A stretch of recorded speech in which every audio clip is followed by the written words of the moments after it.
Hey, John Crestani here, internet marketer, tech entrepreneur, multimillionaire, and in this video, I'm gonna be going over some of my biggest financial regrets being a self-employed business person. I'm just gonna go over the biggest mistakes I've made, and hopefully you can take away some ways to avoid those yourself. I'm gonna be talking about 4 topics particularly, and I'm gonna be going over those topics in detail and how I could have possibly avoided them and how you can avoid making the same mistakes I have. Let's get it.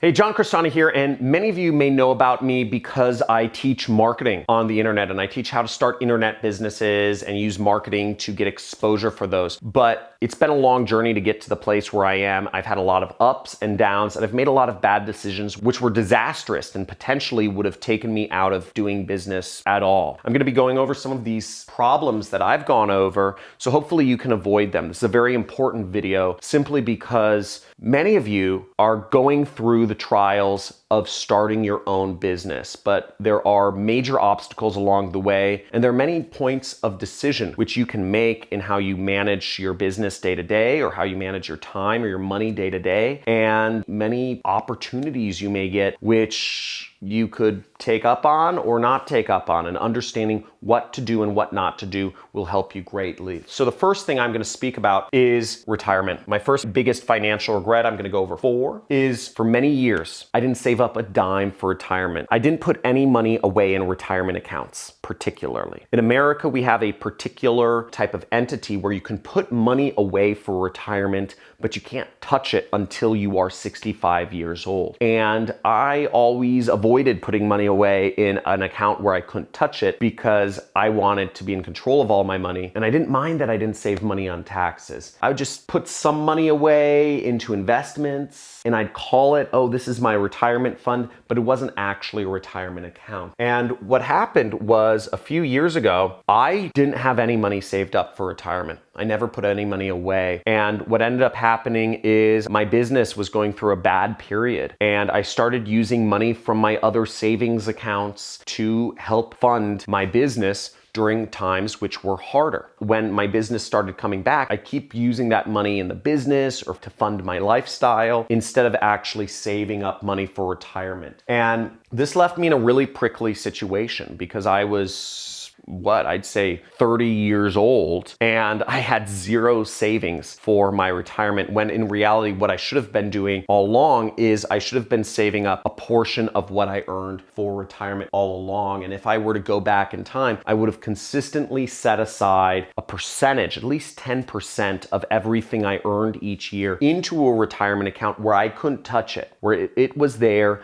until I hit the age of 65 in America, so that I could actually use that to be retired, not have to work again. I'm happy to say I fund my retirement more. I max out. I contribute at least $250,000 a year to my retirement, and my retirement's been growing very fast, as well as my wife's retirement, so that I'm able to put a lot of money away tax-free. I save a lot of money in the process, and I'm able to work towards retiring very young, which is really exciting for me. Now, my magical number for retirement is, just to give you an idea, is $6 million. And the reason why it's $6 million is because at a 4% return on investment, I will be able to live off $240,000 a year, about $20,000 a month when I'm retired. This way I can live a nice lifestyle, making $250,000 a year, and be completely retired. So that's the goal for me, and I'm working very aggressively. Now that I've set a goal, because I never had a retirement goal, I'm aggressively working towards getting that retirement goal. So what I would suggest to you is, if you aren't saving up for retirement,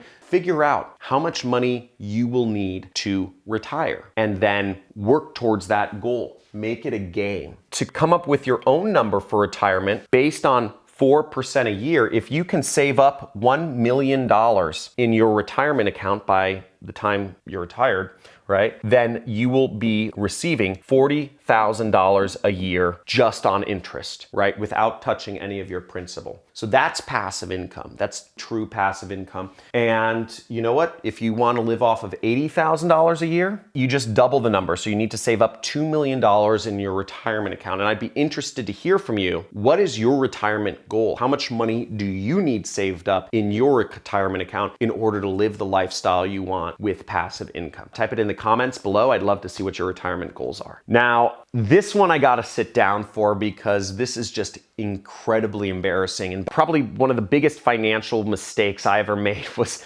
not paying taxes. For years, I didn't really know about how to pay taxes, and in 2015, my business made roughly $1 million profit, and I owed about, I don't know, $400,000 in taxes. I thought I had paid them. I had hired an accounting firm that year that was supposed to do my taxes. They did my taxes based on what I earned, but moving up to earning $1 million a year, I just assumed that my financial people figured out all the money stuff. For a long time, this is in my 20s, I didn't like numbers. I didn't like financial stuff. I liked marketing and sales. So I didn't focus on numbers. I thought I'd offsourced it to a good company.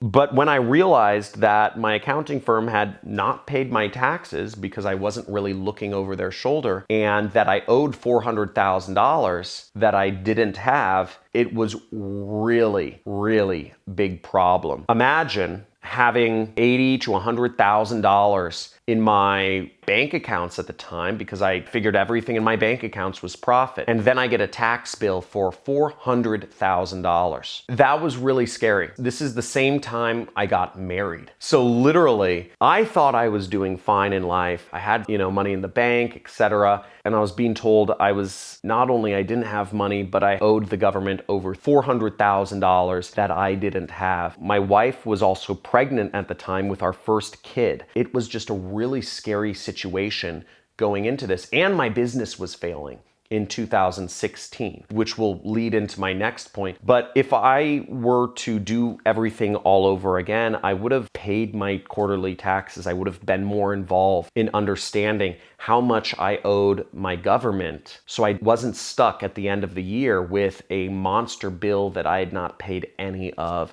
and being put in a situation where I owed a lot of back money on taxes. I had more anxiety attacks that year than I ever had before. If you have anxiety attacks about money, real anxiety attacks or panic attacks, type in me in the comments below, or type in just I do, because that year, even though I had a successful business, I was written about in Forbes, it just was really scary. And I don't ever want to go back to that time where I was that stressed out. But just pay your taxes, folks. Pay your quarterlies. Pay it every 3 months. Pay what your expected tax is. Don't wait to the end of the year. Pay it soon if you're running your own business. The third biggest financial regret for me was a company I started named Nutrist, or otherwise known as How to Lose $750,000 in a year. The business I started, I thought I was really smart. I just come off of 2015. This Nutrist happened in 2016, and I just come off of a year where, as a 20-something-year-old, my business had made $3 million, but I personally made $1 million. And I thought I just had the Midas touch. I thought I was a king among men. I could do anything and make money. And I started getting a big ego about things. I started a company, an affiliate network, which I knew nothing about running. I hired people who were inexperienced for the job, not all of them. And I ended up losing $750,000. Ultimately, I was a bad manager. Ultimately, I was bad at managing finances. Ultimately, I was bad at understanding legal contracts. And all of these things added up to result in what ended up happening, which was non-payments from clients, fraudulent activities from our business partners, as well as employee embezzlement. So I got hit by a number of different things, which resulted in, and just bad management, which resulted in me losing a lot of money in a year. The same year, 2016, where I got hit with a tax bill of $400,000, I also lost almost $1 million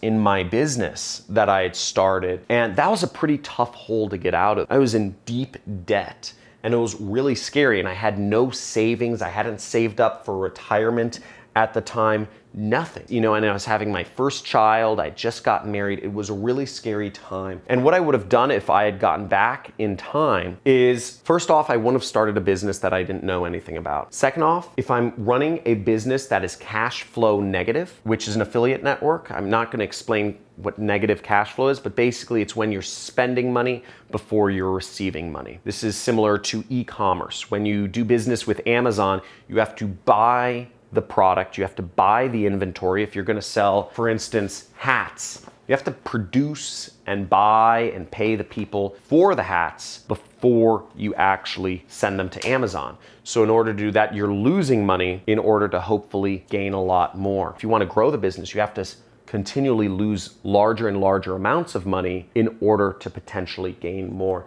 And if I were to start a cash flow negative business, I would either raise investment or get funding, or I wouldn't start the business at all, because that's the only way these sorts of businesses make sense, is if you have investors. So I probably would have not started that business at the time if I were to go back in time. My fourth biggest financial regret takes us back to an earlier time, and that is actually, I'm not going to name the name of the person, this is a fake name, but overpaying Travis. What happened in 2013 through 2015, I had a number of people working with me on a commission-only basis. They were called media buyers. They're essentially affiliates that were working under me. And I overpaid everybody. I took much of my profits, I took the large deal of my profits, and I just handed out freely to all my employees. All my employees really liked me. And I was making a lot of money too, so I thought it was cool. Oh, I'll just pass more money out to more people. One of my employees, Travis, I paid over $100,000 in a single month, and he took zero risk on anything. So I paid one of my employees $100-some thousand. And you might say, okay, well, if he did good work, great. But what I should have done, if I went back in time, I would have paid less commissions. I would have paid less of my profits to my employees and taken more of my business income and saved it or reinvested it into the business to grow into new areas. I ended up cutting myself off at the knees by not allowing my business to be more profitable and expand into more, maybe software projects or more ad channels, but allow me to take more risk. Paying out my employees $100,000 a month was not the best investment for my business. And what ended up happening was Travis, after a couple months of making a lot of money, he just ended up leaving because he had more money than he had ever dreamed of, and he didn't want to work for me. But I ultimately created the situation because I allowed myself to overpay my employees instead of believing in my own vision for the company and putting my money behind my vision for growing the company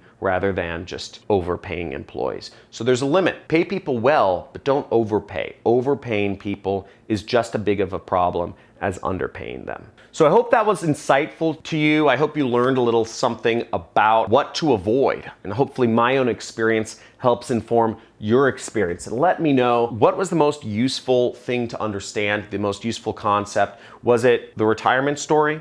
Was it taxes? Was it Nutrist? Or was it overpaying people? Let me know in the comments below. Also, let me know if my speed on this video was too fast, if I just went through things, if I should have given more detail, or if I went too slow, if I maybe dragged on with my stories or repeated myself too much, or if it was actually just right. So let me know in the comments. Also, subscribe to my channel if you'd like more videos on marketing and making money on the internet, and join one of our communities. We have a Discord chat channel, we have a Facebook group, and we also have a subreddit where you can interact with other people, kind of learn from each other. I encourage you to join those. Let's create a community. I get 2 trillion messages a day, so I can't answer people. I have people saying, can you email me? And John, can you be my mentor? Dude, if I have free time, I'm gonna spend it with my daughters. So I bet you're nice, some person from Morocco or wherever, and I could help you, but I can't help everybody. I'm gonna help my daughters, okay? So that's where I'm going.